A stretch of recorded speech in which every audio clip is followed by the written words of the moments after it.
Welcome to me ఇంటి వంట తారా తోరణం.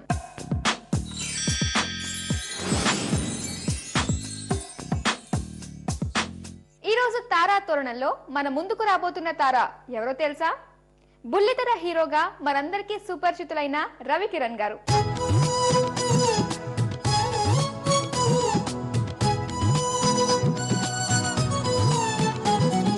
ప్లీజ్ వెల్కమ్ రవికిరణ్ గారు. ఎలా ఉన్నారు? హ్యాపీ. చాలా మిమ్మల్ని చూస్తుంటేనే అర్థమవుతుందండి, చాలా హ్యాపీగా ఉన్నట్టు. ఓకే రవికిరణ్ గారు, మరి మీరు వంటలు ఎలా చేస్తారు? మీ ఇంటి వంటలో బ్యాచిలర్స్ కిచెన్ అనే ప్రోగ్రామ్ వస్తుంది కదా, అవునవును. అలాగే నేను బ్యాచిలర్ గా ఉండేటప్పుడు చాలా చేసేవాడిని. అందులో ఇది కూడా ఒకటి. ఓకే, అయితే వంటల్లో మీరు దిట్ట అనమాట. దిట్టని చెప్పలేం కానీ అప్పుడు ట్రై చేస్తుంటాం కదా ఎక్స్పెరిమెంట్స్ అని. కొన్ని బాగా నచ్చేవి మా ఫ్రెండ్స్ కి. ఓకే, అందులో ఇది ఒకటి. సో అలాగే మీరు వంటలు కూడా బాగా చేస్తారని చెప్పేసి విన్నాను నేను. ఇంట్లో ఖాళీ ఉన్న టైంలో మీరు ఇలా వంటలు చేస్తారట కదా, హెల్ప్ చేస్తుంటారట కదా. ఓకే, సో అలాగే ఇప్పుడు చక్కగా మనకి వంట చేసి చూపిస్తున్నారు రవికిరణ్ గారు.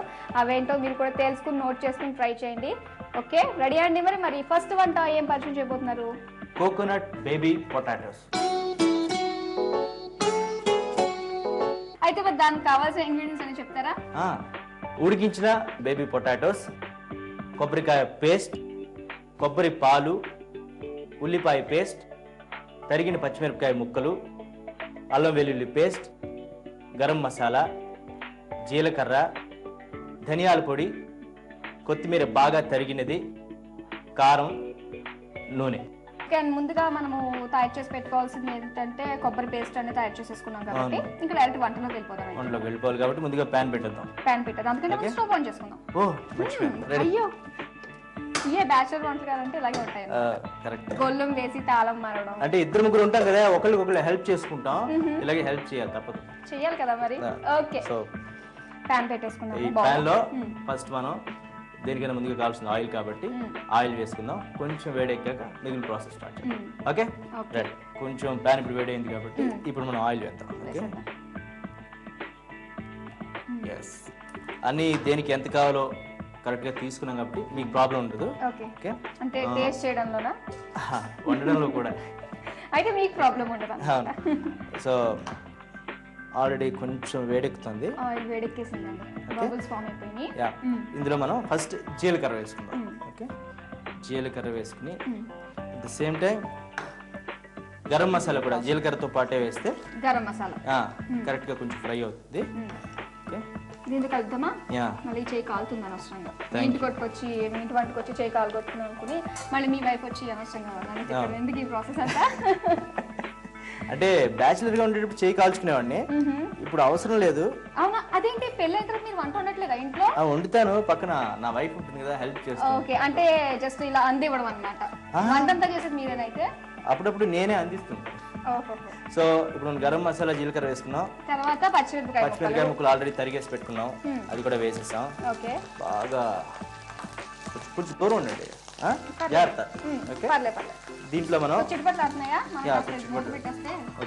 ఓ స్పూన్ ఇస్తే మనం ఇందులో అల్లం వెల్లుల్లి పేస్ట్ ఆల్రెడీ వేగుతున్న దీంట్లో వేసేద్దాం. మీ వంట చాలా ఘాట్ అండి, అప్పుడే నాకు స్టార్ట్ అవుతుంది కూడా. తినకుండా అప్పుడే తెలుస్తుంది మీకు, ఘాటు బాగా తెలుస్తుంది పైకి. ఓకే ఓకే, తర్వాత ఇందులోనే ఉల్లిపాయ పేస్ట్ మనం ఆల్రెడీ ముద్ద చేసి పెట్టుకున్నాం కదా, ఆ ఉల్లిపాయ పేస్ట్ కూడా వేస్తున్నాం.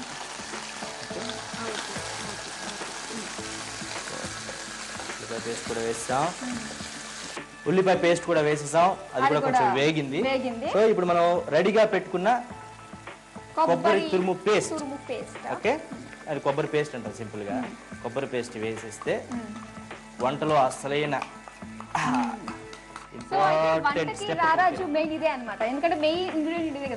మనం చెప్పింది అది కదా. కోకోనట్ బేబీ పొటాటోస్ లో కోకోనట్ ఆల్రెడీ వేసాం, బేబీ పొటాటోస్ ఇంకా టైం అనుకోవచ్చు.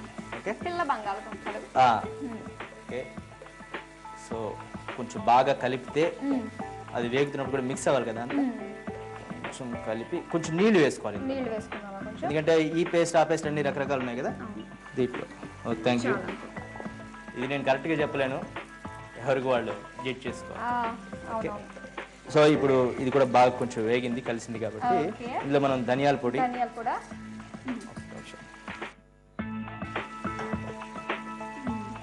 ఇప్పుడు మనం ధనియాల పొడి కూడా వేసేసాం కాబట్టి కొందరు కారం ఎక్కువ తింటారు, కొందరు తక్కువ తింటారు. నేనైతే ఆబ్వియస్లీ ఎక్కువ తింటాను, అందుకే నాకు కోపం ఎక్కువ అంటారు మా ఆవిడ.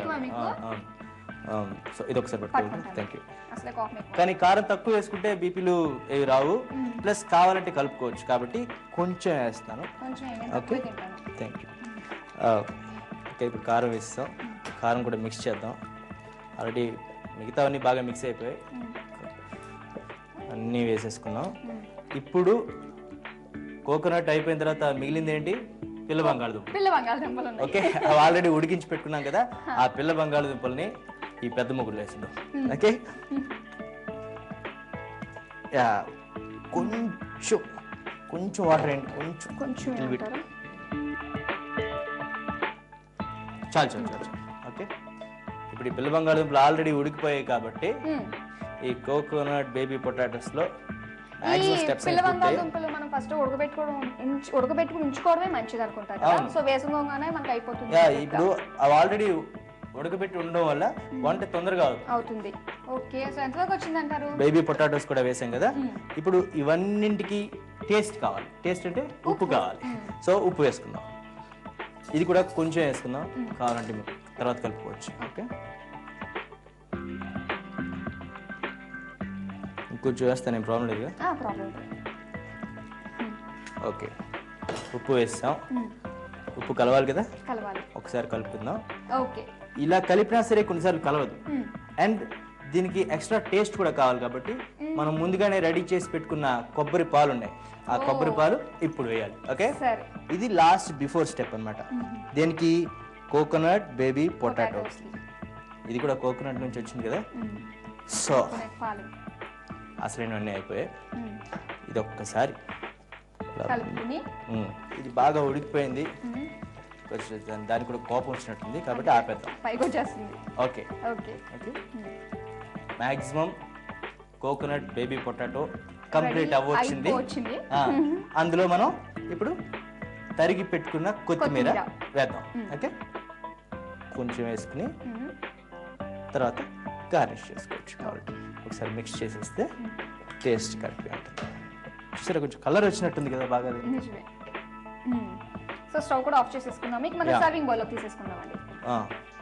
జాగ్రత్త, చాలా వేడిగా ఉంది. దీంతో తీద్దాం.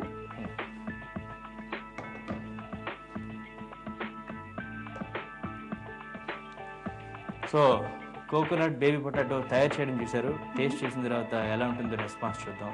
నాకు తెలిసి చిన్న కోడలు ఎంత బాగా రెస్పాన్స్ వచ్చిందో, నా వంటకానికి కూడా అలాగే రెస్పాన్స్ వస్తుంది అనుకుంటున్నాను. సో రెస్పాన్స్ ఇవ్వాల్సింది, ఆ బాధ్యత అంతా ఇప్పుడు నా చేతిలోనే ఉంది. తప్పకుండా మీరు ఇస్తారు నాకు తెలుసు. ఓకే, మరి ఇంకా గార్నిష్ గా అన్నారు కదా, మీ మాటే మళ్ళీ మీకు గుర్తు చేస్తున్నాను. అది అంటే చేతుల్లో పెడితే మనం సరే ఇక్కడే చేద్దాం.